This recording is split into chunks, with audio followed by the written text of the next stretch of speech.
agréables les uns que les autres, ok. C'est vraiment l'envie avec cette communauté, avec le fait de rejoindre cette communauté des 10 avec les 10, les petits sachets de thé, les petits sachets de thé, vraiment venir te proposer quelque chose de hyper intéressant à un prix assez dérisoire.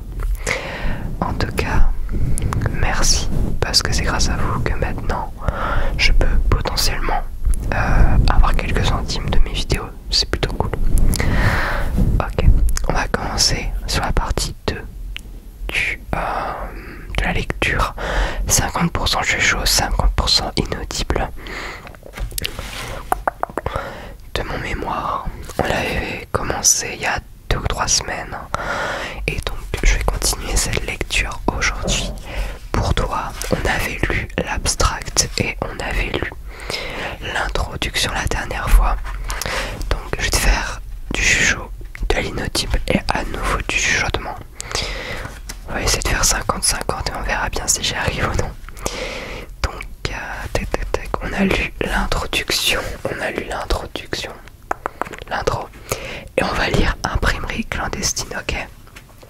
T'es prêt? T'es prête? C'est parfait, il y a du bordel partout. Dans ce mémoire, je t'avais mis je ne sais combien de références, et donc forcément, j'ai mis des petits flyers à l'intérieur. Ok, on va commencer. Bonne lecture, bonne relaxation. 1. En temps de conflit. Imprimerie clandestine. Ce qui est clandestin, c'est par sa définition ce qui se fait en cachette, à l'abri des regards et de façon illicite. Il y a plusieurs raisons de la création clandestine, mais la principale, c'est celle de résister.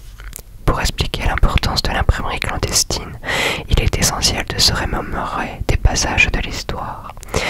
Les temps de conflit ont vu se construire deux camps diamétralement opposés, d'idéologies qui s'affrontent pour prendre la main sur les pays convoités. Cette dualité a déclenché la création d'affichages, la distribution de tracts, brochures portant avec fierté les idéologies de tous. Les affiches n'ont pas l'aide de l'engagement de faire rencontrer leur cachet à la rigante. Est-ce qu'on faut quand même dire on est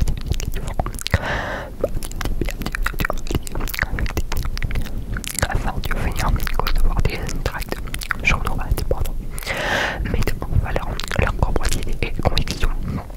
Et pour les distribuer de façon massive en France, on peut les journaux qui n'ont pas de l'humanité et l'œuvre d'Ange, ou encore libération en acteur de revendication.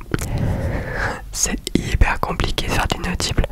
Chaque fois c'est une grosse galère pour moi. C'est une grosse galère mais ça va le faire. Alors, les imprimeurs ont dû trouver des failles, des méthodes pour continuer à exercer leur métier, continuer à militer et résister devant une idéologie différente de la leur. Il fallait se cacher, cacher les machines, cacher les travailleurs, trouver les moyens de distribuer les objets imprimés sans se faire repérer. Ainsi en France, on retient le travail exceptionnel de Joseph Martinet, qui fut réquisitionné afin d'imprimer les journaux clandestins des Hauts-de-France lors de 39-45, pour le compte du mouvement résistant Combat, devenant ainsi l'imprimeur clandestin le plus prolifique et connu de son époque. Ok, on vient tourner la page. Tourner la page 2.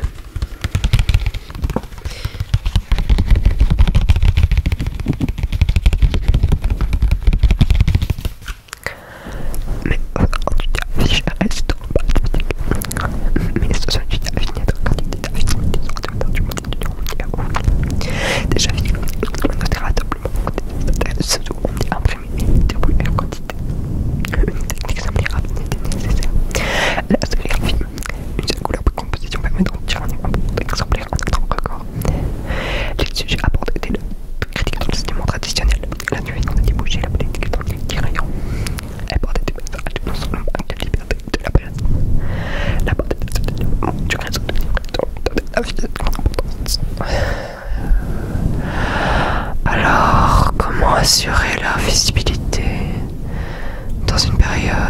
sûr.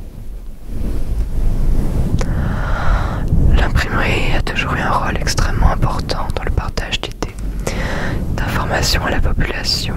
La presse clandestine ne se limite pas aux journaux publiés par les mouvements des partis résistants.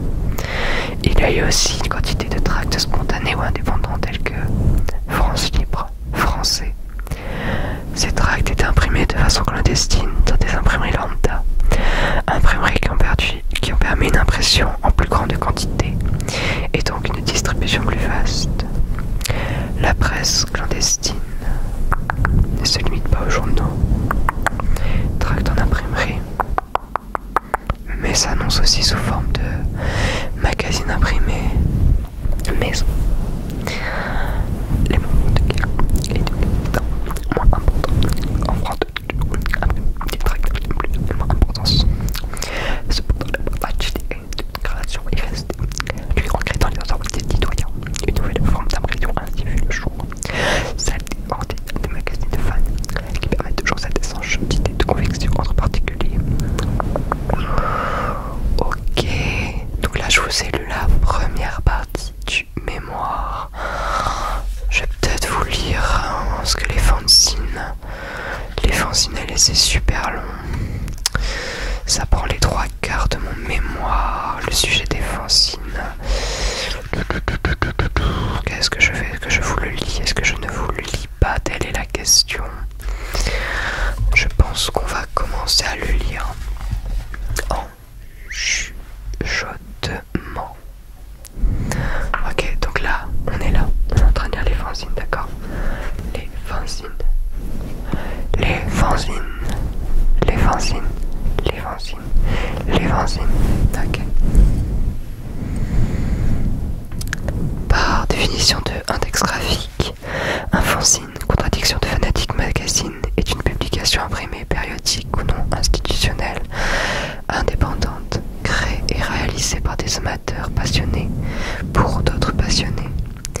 Ce type de publication est fortement ancré dans la philosophie do it yourself, popularisée par le mouvement punk. Ainsi, le fanzine est un moyen pour une personne ou un groupe de personnes de partager une passion, un centre d'intérêt. En définitive, ce qu'il peut être dépend de chaque personnalité. Lui donner une définition rigoureuse relève quasiment de l'utopie. Dans ses formes, journaux, flyers, brochures et sujets abordés, bandes dessinées, politique, musique, sont variés. Très proches de ce qu'on pourrait appeler la presse alternative, presse parallèle, presse underground. Il ne se soumet à aucune règle, aucune restriction de mise en forme ou de publication. Il est underground et institutionnel. Il est permissif et a des codes, en même temps qu'il n'en a pas. Il est objet do it yourself pourtant. Il est aussi objet graphique. Il est propre autant qu'il est sale. Il est militant autant qu'il se fait juste pour le plaisir. Il est imprimable autant qu'il est aujourd'hui distribuable en ligne. Harry Morgan disait: un fanzine ressemble à un bus où chacun aurait payé sa place et où les uns et les autres voudraient aller à Constantinople et les autres à Gérardmer. Il est une source inépuisable d'idées, une source inépuisable d'idées.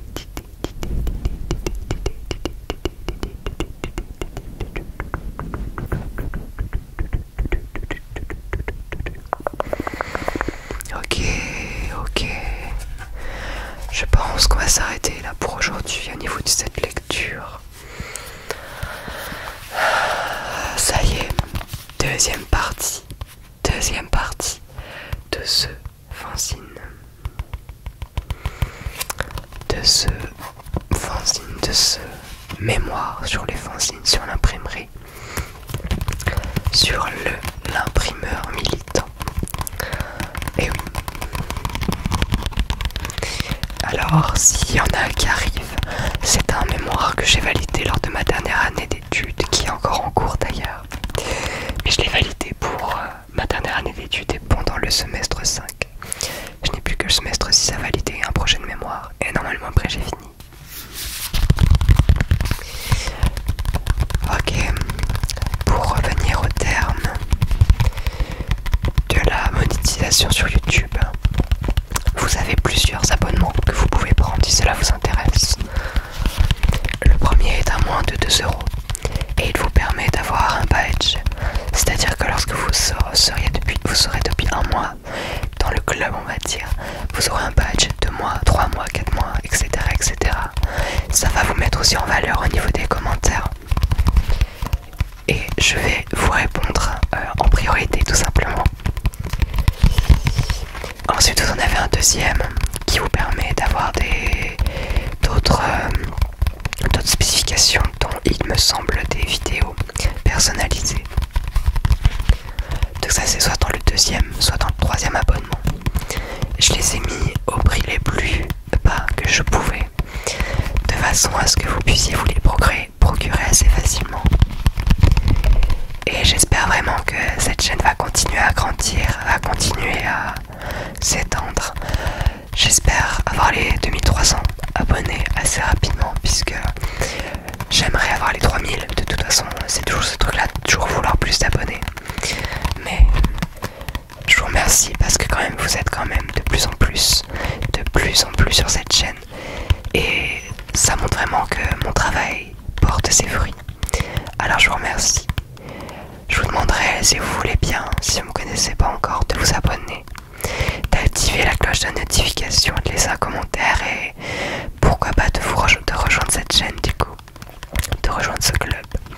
Bien sûr, je ne vous force rien.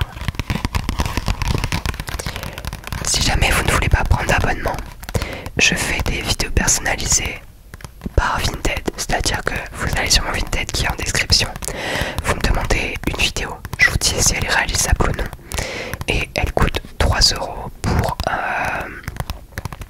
pour 20 minutes, il me semble, ou 10 minutes, je ne sais plus.